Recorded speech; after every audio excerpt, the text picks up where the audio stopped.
Debajo de esta plaza se encuentran los niveles romanos de la ciudad de Valencia. Hoy bajaremos al subsuelo para descubrir cómo era una colonia romana en el siglo II a.C. Bienvenidos a la historia jamás contada.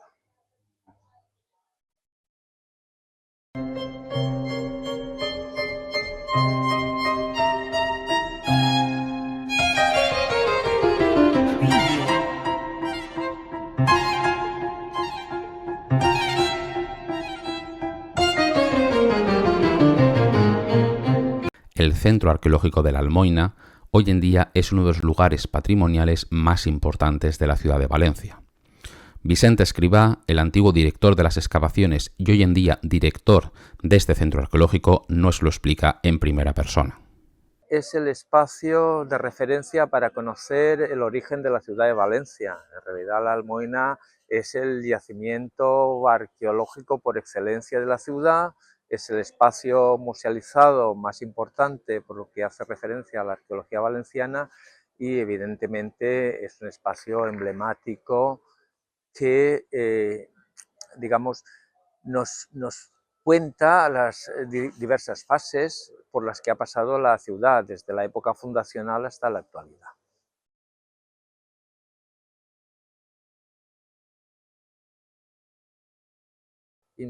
Impresiona ver que hay restos de la ciudad a 4,5 metros, que hay edificios que realmente presentan un estado de conservación relativamente bueno. Es importante ver todo aquello que tiene que ver con la Valencia fundacional, de época republicana, con las construcciones que hay posteriores al año 138 después de Cristo. Después ver cómo evoluciona la ciudad en época imperial, después de la destrucción durante las guerras sertorianas. Y ya finalmente ver cuál es el germen de la actual ciudad a partir de los restos de época visigoda y época medieval. La ciudad de Valentia, la actual Valencia, fue fundada en el año 138 a.C. La colonia romana, una de las primeras de Hispania, enseguida se convirtió en una localidad importante del Levante mediterráneo. El enclave, de gran importancia, fue destruido por Pompeyo en el año 75 a.C. en el contexto de las guerras sertorianas y quedaría despoblada hasta la primera mitad del siglo I de nuestra era. Quizá en otros vídeos abordaré la historia particular de la Valentia romana, pero en este vídeo en concreto quiero enseñaros cómo era una ciudad romana en época republicana, gracias a que el mismo corazón de la ciudad se ha conservado y hoy en día es visitable. Las ciudades que fundaban los romanos eran muy similares. Las ciudades podían ser rectangulares o cuadradas. Para organizar su interior, calles paralelas norte, sur y este-oeste creaban una retícula regular, creando manzanas de tamaño similar. Las calles principales eran el Cardo y el Decumanus. Aquí podemos ver el Cardo de Valentia, la calle principal norte-sur que recorría toda la ciudad.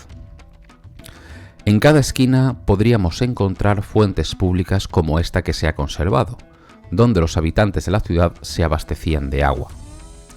A lo largo de estas dos calles principales encontraríamos tiendas donde poder comprar todo tipo de artículos, los thermopolia, pequeñas tabernas donde podían comprar comida para el día, o edificios públicos como unas termas, una basílica o varios templos. Antes de ponerse manos a la obra y construir una ciudad entera, lo primero que hay que hacer es fundarla. Si quieres saber más sobre cómo se fundaba una ciudad en época romana, te dejo un vídeo en la caja de información del vídeo donde lo explico más en detalle. Pero para ser breves, después de determinar el lugar adecuado para construir la nueva colonia y tras la aprobación de los dioses, se realizaban ofrendas a los dioses de la tierra y el inframundo para pedirles permiso a la hora de ocupar aquel espacio de terreno. En las excavaciones de Valencia se han encontrado los dos pozos de fundación, el del año 138 a.C. y el de la fundación del tiempo de Augusto. Las personas que fundaron la ciudad de Valentia estuvieron en este mismo lugar hace siglos. Cavaron estos pozos y realizaron un ritual con un banquete sagrado, arrojando después de la ceremonia la vajilla utilizada al pozo. En pocos lugares del mundo se puede contemplar la primera piedra de una ciudad. Toda ciudad romana que se precie necesita diferentes edificios públicos para los nuevos pobladores. Entretenimiento, gobierno, justicia, suministros, religión, todo debía construirse desde cero. Por lo que sabemos, a pesar de la ingente tarea que supondría levantar edificios para todo este tipo de funciones, los nuevos colonos llevaron a cabo las obras en pocos años. Ahora haremos un recorrido por los principales edificios de la ciudad. Toda ciudad romana que se precie cuenta con un foro. Esta era la plaza principal de la ciudad. En ella o alrededor de ella se encontraban la mayoría de los edificios principales de la urbe. Generalmente se trataba de una plaza porticada, como es el caso de Valentia. En su foro podríamos encontrar varios edificios de vital importancia, como es el Templo del Culto Imperial, que se situaría en el centro de la misma. También adosados al foro encontraríamos la Curia, sede del Senado local. Las colonias romanas eran copias en miniatura de la propia Roma, así que como ésta contaban con un senado o curia, donde se reunían los antiguos magistrados de la ciudad al igual que lo hacían en Roma. Además, en el foro encontraríamos una gran basílica, un edificio dedicado a impartir justicia y un lugar donde se realizaban todo tipo de negocios. Un elemento central de la cultura romana son los baños. Presentes no solo en ciudades, sino incluso en villas particulares de personajes ricos, las termas son un lugar de encuentro, de ocio y de relajación, pero también un lugar donde hacer negocios.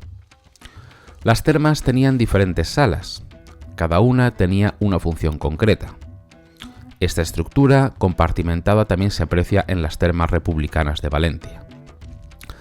Nada más entrar se encontraba un pequeño vestíbulo donde pagaríamos la entrada.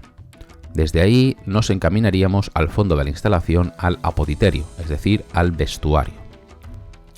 En cubículos preparados para ello podríamos dejar nuestras pertenencias y nuestra ropa, antes de pasar a la primera sala. En el tepidario, la sala templada, los usuarios podrían sentarse y en una habitación con una temperatura controlada empezar a sudar. Aquí se podría hablar con las otras personas presentes de cualquier tema que nos podamos imaginar. Finalmente, se podría pasar al caldario, la sala caliente y de vapor. Esta sería la habitación con mayor temperatura de todas las termas. En ella, la gente podría disfrutar de un relajante baño en el alveus, una bañera donde las personas podrían sumergirse. Aunque no se ha encontrado resto alguno, seguramente también habría una fuente de agua fría, que serviría para echársela encima para producir contrastes de temperatura. El culto a los dioses es fundamental en la antigua Roma. Cada ciudad contaba con uno o varios templos dedicados a los dioses a los que se profesaba mayor fervor en la región. En el caso de Valentia, justo al lado de las termas, se ha encontrado un recinto sagrado que se cree que pudo estar dedicado al dios Asclepio. Este dios se relacionaba con la curación a través de diferentes técnicas. Sus templos o santuarios eran pequeños hospitales, salvando la distancia con la actualidad. El santuario contaría con un pozo ritual en el centro del complejo, sobre el que se situaría el propio templo. Alrededor podríamos encontrar un patio porticado donde los enfermos y devotos podrían ser atendidos por los sacerdotes del templo. Cualquier ciudad necesita suministros. El Imperio Romano estaba dotado de grandes rutas comerciales, tanto marítimas como terrestres, que permitían desplazar todo tipo de bienes de una provincia a otra. Para almacenar bienes básicos como grano, aceite o vino, en el centro de la Valentia romana se encuentra un hórreum, un edificio destinado a albergar una cantidad considerable de estos bienes. El grano, no solo trigo, se utilizaba para hacer pan en las panaderías locales. El aceite de oliva, además de como elemento de cocina, también era el combustible básico para las lámparas de los ciudadanos. Y el vino era la bebida más extendida de aquella época. El consumo de vino era básico para la salud pública, ya que proporcionaba muchas vitaminas carentes en la dieta del momento y sobre todo servía para purificar el agua. El vino generalmente se bebía mezclado con agua, lo que la potabilizaba a niveles básicos, evitando así muchas enfermedades. El entretenimiento era fundamental en la época romana. Casi cualquier ciudad contaba con algún tipo de lugar para espectáculos, ya fueran carreras de carros o de caballos, luchas de gladiadores o representaciones teatrales. Aunque ya de época imperial, después de la refundación de Roma por parte del emperador Augusto, Valentia contaba con un gran circo para la celebración de carreras. Los restos del circo de Valentia se pueden encontrar todavía repartidos por varios puntos de la ciudad. En concreto, se pueden encontrar varios fragmentos del gran muro exterior del recinto y un trozo de la espina central, que hoy en día se pueden visitar bajo la iglesia de San Juan del Hospital. Debajo de las calles donde caminamos muchas veces se encuentran los orígenes de nuestras poblaciones. Generalmente, estos espacios subterráneos están fuera del alcance del público, ya que se encuentran bajo edificios modernos. En el caso de Valencia, es un lujo poder recorrer los lugares que pisaron los fundadores de la ciudad allá por el siglo II a.C. Si quieres profundizar un poco más en el tema, te dejo varios enlaces a bibliografía en la caja de descripción del vídeo. Muchas gracias por verme y hasta la próxima. Si te ha gustado el vídeo, dale a me gusta, suscríbete al canal y dale a la campanita para que te lleguen las notificaciones de las novedades. Y si además quieres que te cuente la historia en los lugares donde tuvieron lugar, puedes participar en mis visitas guiadas. Te dejo un link en la descripción con más información al respecto. Hasta la próxima.